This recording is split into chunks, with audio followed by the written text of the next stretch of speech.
everyone, and thanks for joining us in another episode of Building Family Resiliency, Community Voices, Community Perspectives. My name is Deb Ottman, and I am the host for this podcast series.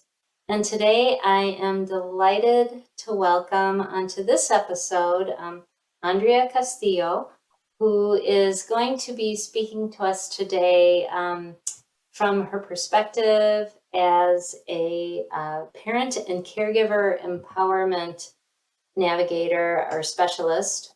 She works with CLUS, which is the Comunidades Latinas Unidas in Servicios, also known in the community as CLUS. Andrea will be sharing her perspectives and her experiences as a specialist. She has a wide and long history with CLUS and has worked in a number of different capacities, including as a parent educator. She's worked with children and their families of kiddos who have been identified as having special mental health needs. And that actually, that work is what led her to become a Lend Fellow here at the university during this year, this academic year of 2021-2022. And so with that, I just want to say welcome and thank you for joining us today. Thank you so much. Thank you so much, Deborah. Yeah. So, Andrea, I know that we had talked about the fact that we're going to be looking at some of the different notions that go along with supporting family resiliency. And some people talk about it as promoting resources and activities to help build people's capacity, whether they're children or family or their providers. Mm-hmm. And we know that in this age of COVID and the ongoing uncertainty that it's brought, the idea of resiliency remains something that we all think about as helpers of families and children. So I'm really curious, in your words and from your perspective, what does resiliency mean to you? Mm-hmm. Yeah, thank you, Deborah. So to answer your question, from my experience working with family and as a mom, I think resiliency coming from working with families a lot, especially during these times. Um, I think a lot of families appreciate when we kind of listen more than respond to problem solving their needs based on how we think it will be best for them. I think resiliency is something that as a worker I'm aware that I work in through interactions, uh, kind of letting them know that they are the teachers of their kids, that they know best, and that I'm uh, a supporter and someone that wants to empower them to see the strengths they have, reassure the strengths that they have, show them that I believe in them too. I think those interactions are really important, and families feel it and they know it when they work with workers that show them that, or the relationship is based on that they can thrive better and do way more than that we expect them to do to as well. Boy, I love you touched on so many, I think, really important points. I heard you talk about generous listening. So listening more than offering your own thoughts to them. I heard you talking about the importance of the relationship that you've built with them, that you support the notion rather than working on it from a deficit base, that you bring forward the idea that they are the teachers, not only of their children, but of us as the helpers. that they have so much innate knowledge and wisdom that they bring to the conversation, and that you let them know that these strengths and their own characteristics are so important. So I'm wondering if over the years, if this is something that you started with, or if this is something that you came to over time. How did you come to this really rich understanding of how we support resiliency? Mhm. Um, Yeah, I think I love that question, especially from like for workers that are starting in this field of social services or case management or direct service. I think I developed this. Um, I don't think it felt like this, but I knew that how deep we as workers can impact families, even with a mhm, conversation or being sure. present. So over time, I think I developed more through reflective practice and being as a skills trainer in the behavioral health programs that I work for. Um, that I thought more deeply about relationships that in a very therapeutic way of supporting that resiliency, that healing that they're going through. What does actually mental health support looks like and should feel like with the support of workers.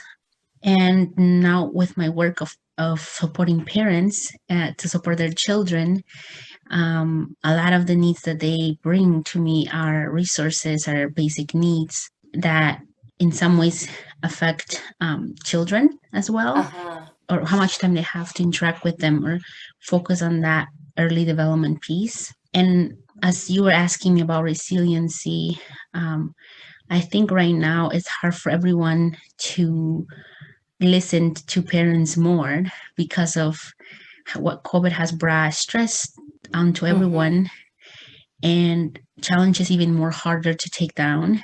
And it has felt very, very hard, but just being more patient and willing to accept that, we need to listen and just that piece of um, kind of like holding on to other people's feelings too and situations that they're going through Mm-hmm.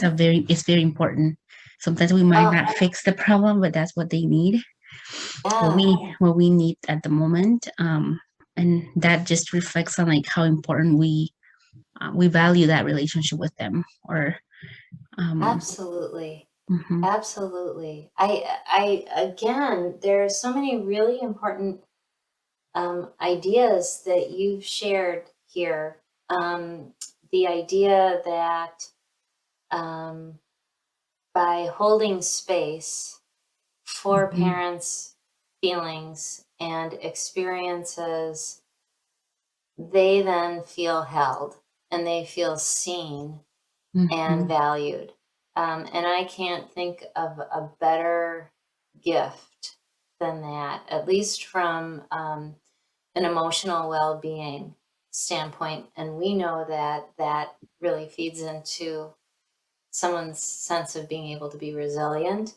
mhm, Um, and again, the idea of just being patient. I think what strikes me is the fact that we always talk about being patient with kids and accepting where they're at developmentally, and extending that same kindness to parents is really quite a mhm, gift that mhm, you are offering them.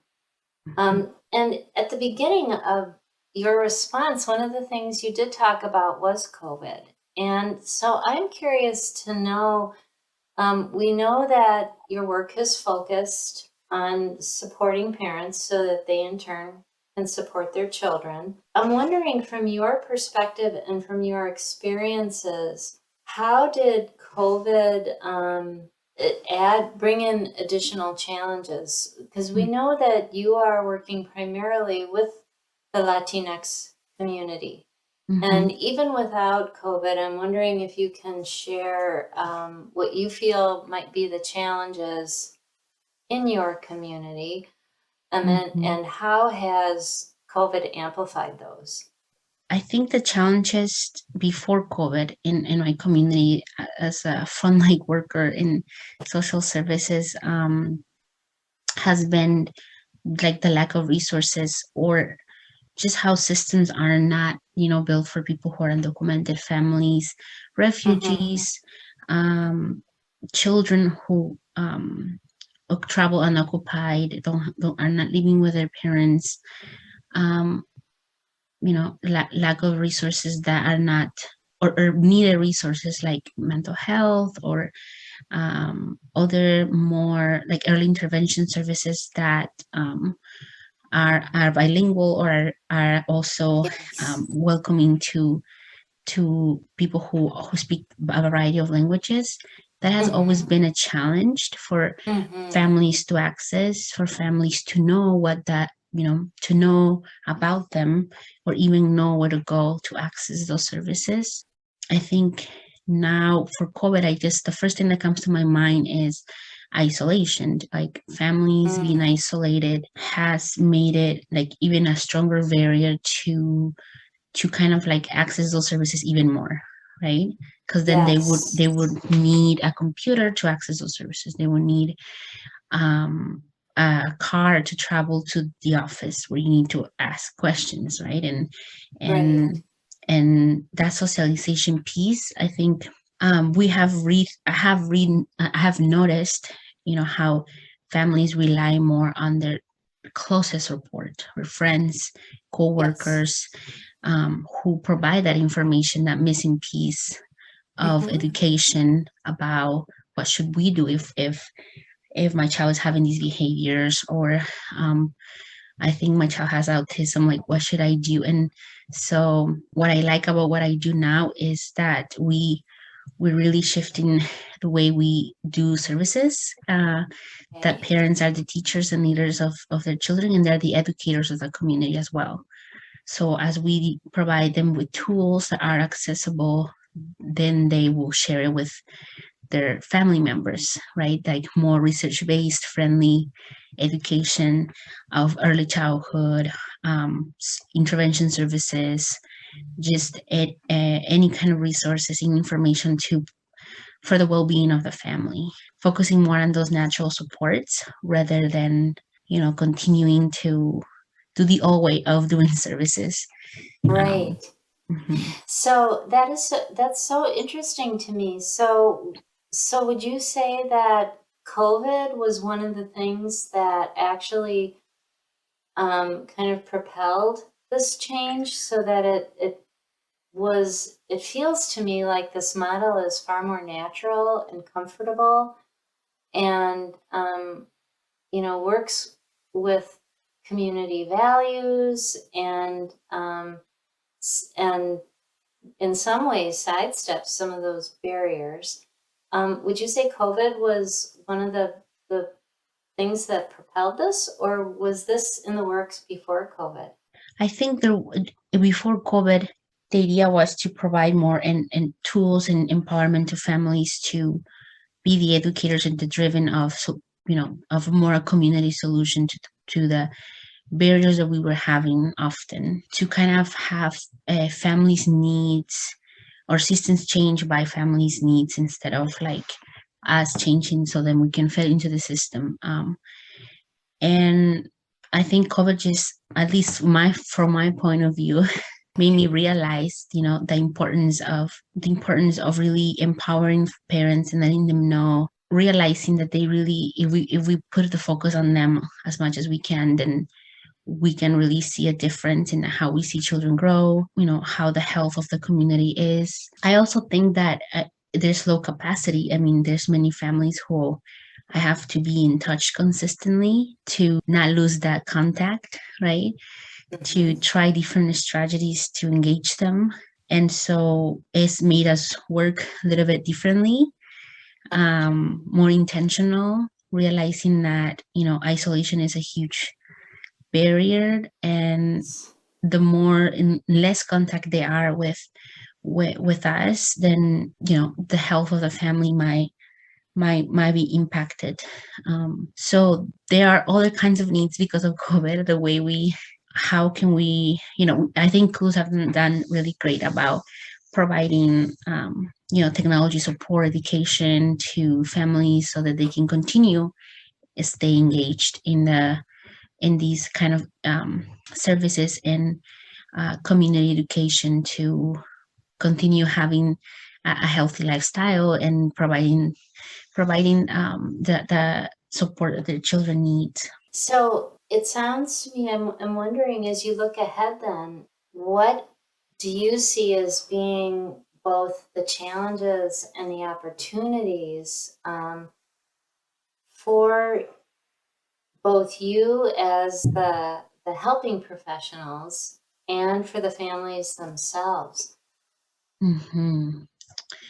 That's a great question. The challenges and the opportunities um, of the situation that we're in right now with COVID.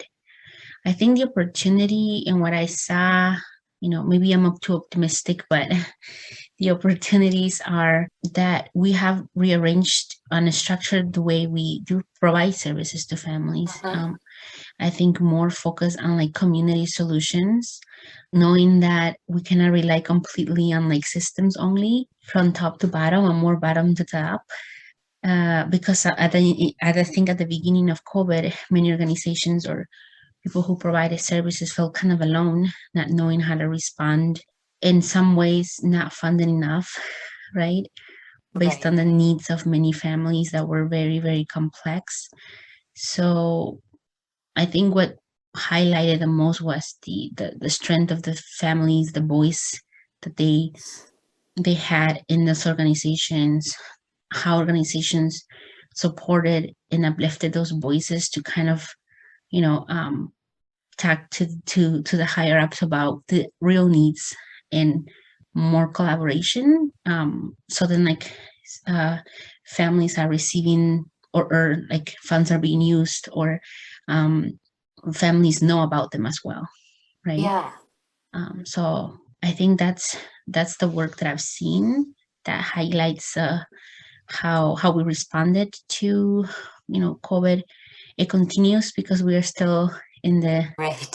same process, Unfortunately, yeah. but it has made us rethink about the way we do stuff and the challenges. But I still worry about you know um, maybe families who are also undocumented and haven't been reached yet on how Mm-hmm. to access services. How can services be less intimidating? Have so many questions or barriers that will ultimately have a parent disqualified, right? When these are like basic needs that a family will, um, desperately needs to Mm-hmm. provide to the children or to their families. It's hard.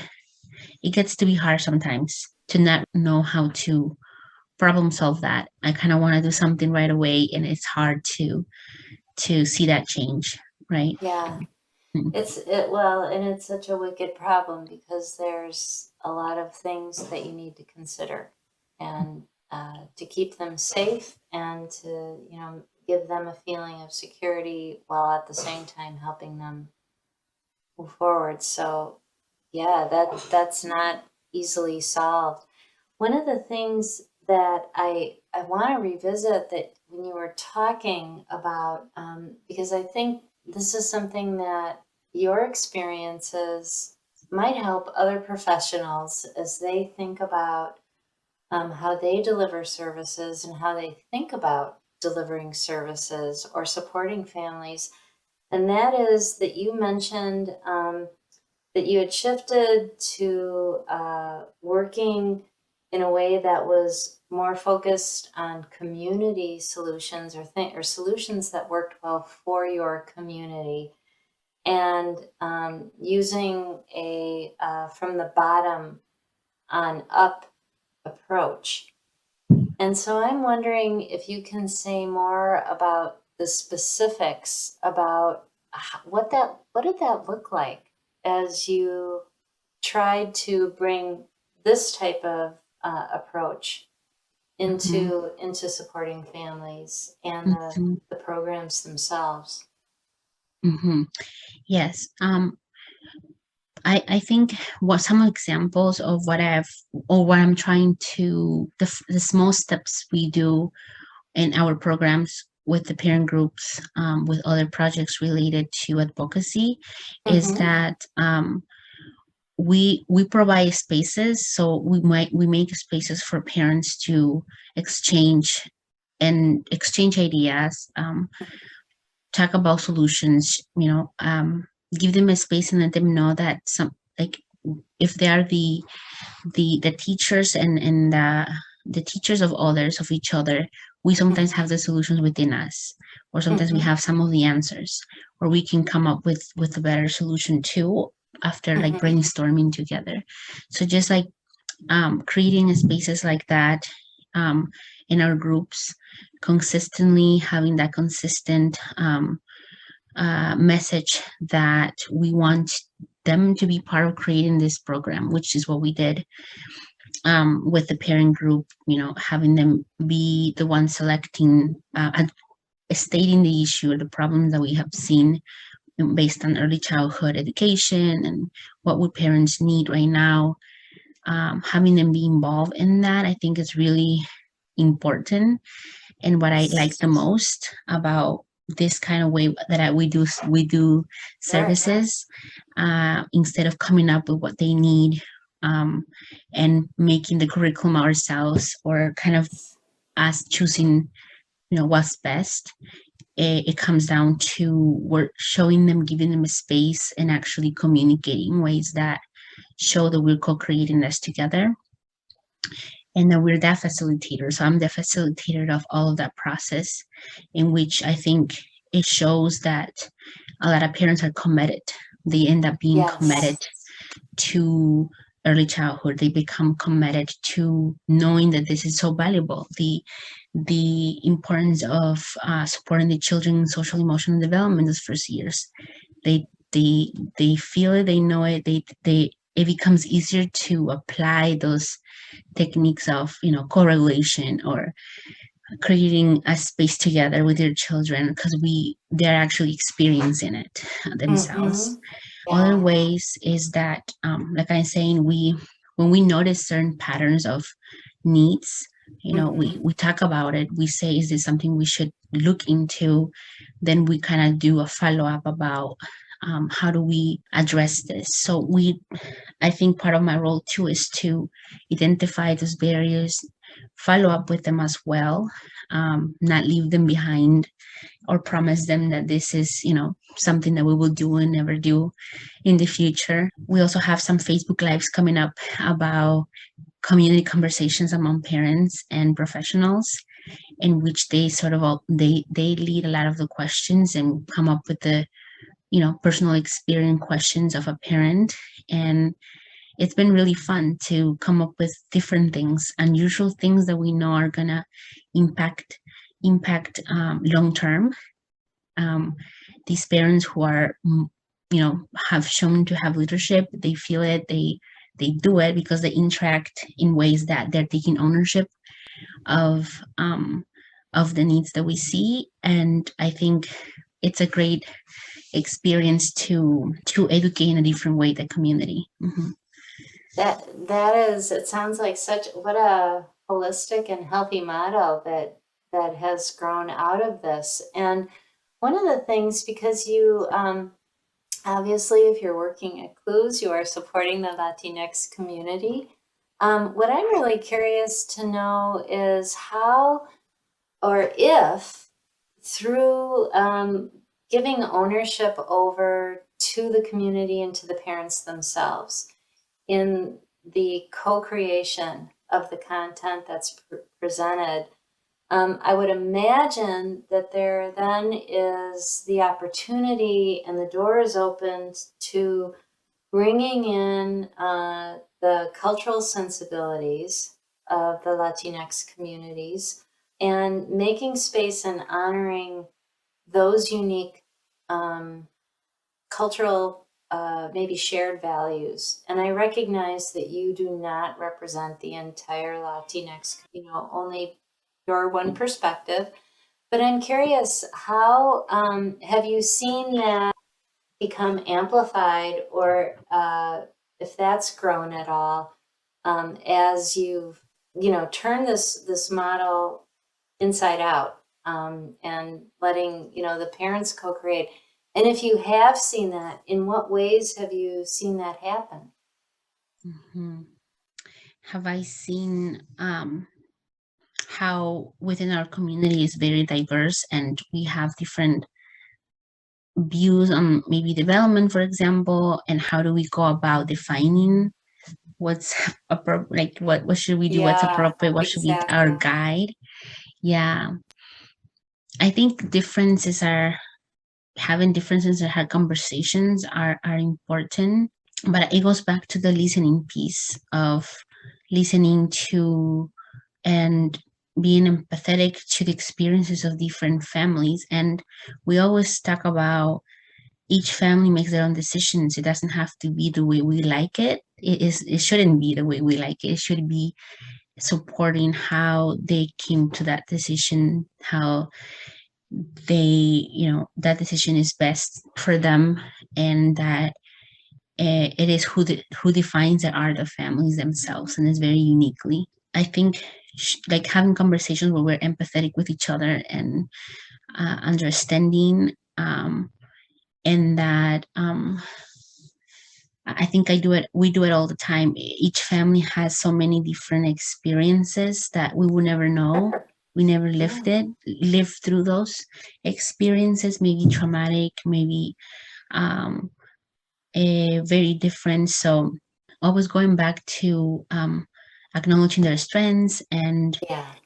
just appreciating how they are showing, that resiliency, that piece of wanting to do something, or just, making a decision that they came to in their own terms. Yeah. It's huge to celebrate. So when it comes to defining, I think a lot of my interaction with the parents are we talk about hard topics of in child development of trauma, or Right. just like different parenting styles. And it's beautiful to see, or what I witness, the healing that they do, the things that they realize that I don't have to Yeah. tell them about, but that they share between each other. And that um I feel like this kind of education is so important for the community that I'm in, Mm-hmm. um, because it helps us rethink in our own time and in Mm-hmm. the journey that they're in as parents. How do they want to choose to what do they want to use, what information is useful for them, or what is not useful, and Mm-hmm. just have that open conversation that that's not one way doesn't fit everyone, and that Mm-hmm. we do welcome those questions. We want to have those questions. We want to have um, people go through that process of figuring things out. Boy, that's lovely, and I imagine that by changing the way that you've approached working with families, you must be seeing that in spite of the challenges, there has to be a positive response in terms of self-empowerment and the feeling of being capable and the feeling of being able to be resilient. Um, when you celebrate and honor these innate strengths that they bring to the equation. Mm-hmm, And that must, as you said, that's an honor for you to witness. mm-hmm, So I really appreciate that. So as we begin to wrap this conversation up, I'm really curious to know if you could share with other helping professionals out there, regardless of whether they're working, in the same capacity that you are, but that they're working with Latinx families, not necessarily Latinx families, but families that come from a place of marginalization, of, coming from a place of maybe not always being given an equal voice in the systems and in the conversations that are created by those systems. What would you share with these helping professionals, to maybe to think about, or that from your experience you feel have been the most important lessons that you've taken away to date? Mhm. I think what my message to other workers that work with communities who are marginalized, who is to start being curious about why are systems the way they are right now. How were they created based on whose needs, and then being more curious and open about understanding, listening to the families that they're working with, as many families are right, who I think that the concerns they raise, the notions of how they feel they're being treated in services and other systems are usually correct, are usually right. Mm-hmm. Um, so to team up with them instead of, this is the way it is and this is how we should go about it, Right. it should be something that we should be curious, and we might not have the answer. They might not really know Sure. how to problem solve that at the beginning, but I think a response that is about listening and being empathetic, it's really healing for these families, Mm-hmm. because of the previous experiences they might have gone through of getting the same response from the same response of the idea of um, how complex their needs are, and maybe no one's want to welcome them or want to Right. work with them. So it's being patient and like working on the relationship piece first, can let the guard down a lot Mm-hmm. on families who are often very, very, so always willing to support their kids. They are there to support their kids. They're finding resources. They're spending their time, Absolutely. um, and the capacities that families have are different. Like being engaged is not the same for everyone, and everyone has different capacities. They do the best they can, and oftentimes we have certain guidelines of what engagement looks like, and it shouldn't be defined by like a, I don't know, an office style type of engagement, but more of the personalized to families, and having that communication and that follow up with them. I think those are important points to look into and be curious and just keep being wondering, keep listening to families, keep questioning yourself, because that's how we really do the work. There's nothing more I can ask or add. The idea of holding curiosity and wondering about systems, about the families, about ourselves, I think, is such a profoundly basic and complex ask, but it all is the beginning point for establishing what I've heard you say throughout our conversation, and that is establishing genuine relationship and accepting families where they are at, rather than expecting families to be at the level that we want them to be at. And that generosity of spirit is such a critical piece for all of us as the helpers. So I so appreciate, Andrea, that's something that you obviously bring to your work, but that it's something you suggest from your perspective as being a worthy tool in helping support families and building their resilience. So on behalf of our project and all of our listeners, I just profound thanks for joining us today. I really appreciate your being here. Thank you so much. It was a pleasure.